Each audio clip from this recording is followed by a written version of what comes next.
आप सभी को जय मसीह की द बाइबल पोर्शन में आपका स्वागत है। हमारा आज का वचन है भजन संहिता 55। हे परमेश्वर, मेरी प्रार्थना की ओर कान लगा और मेरी गिड़गिड़ाहट से मुंह न मोड़। मेरी ओर ध्यान देकर मुझे उत्तर दे।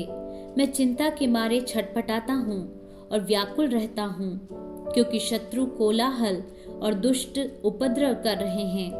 वे मुझ पर दोषारोपण करते हैं और क्रोध में आकर सताते हैं। मेरा मन भीतर ही भीतर संकट में है और मृत्यु का भय मुझ में समा गया है।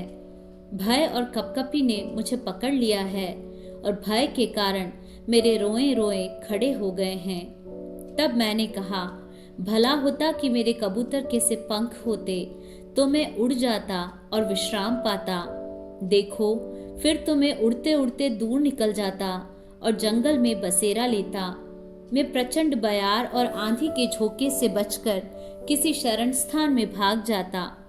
हे प्रभु, उनका सत्यानाश कर और उनकी भाषा में गड़बड़ी डाल दे, क्योंकि मैंने नगर में उपद्रव और झगड़ा देखा है।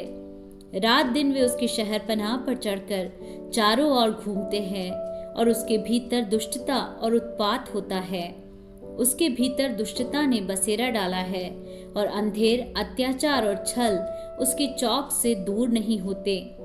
जो मेरी नामधराई करता है वह शत्रु नहीं था, नहीं तो मैं उसको सह लेता। जो मेरे विरुद्ध बड़ाई मारता है वह मेरा बैरी नहीं है, नहीं तो मैं उससे छिप जाता।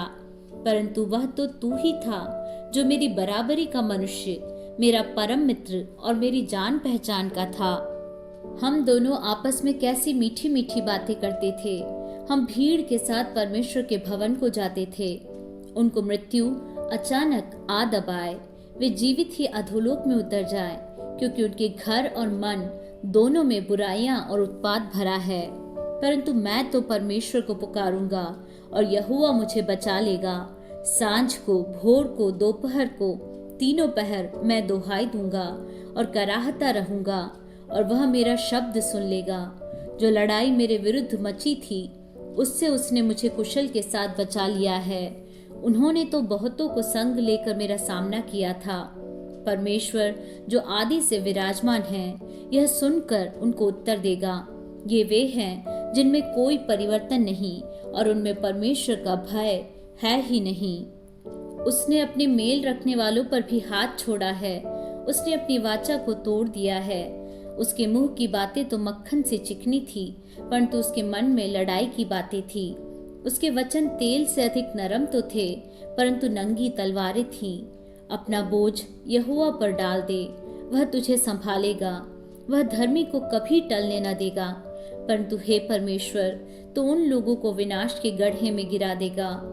हत्यारे और छली मनुष्य अपनी आधी आयु तक भी जीवित न रहेंगे, परंतु मैं तुझ पर भरोसा रखे रहूंगा।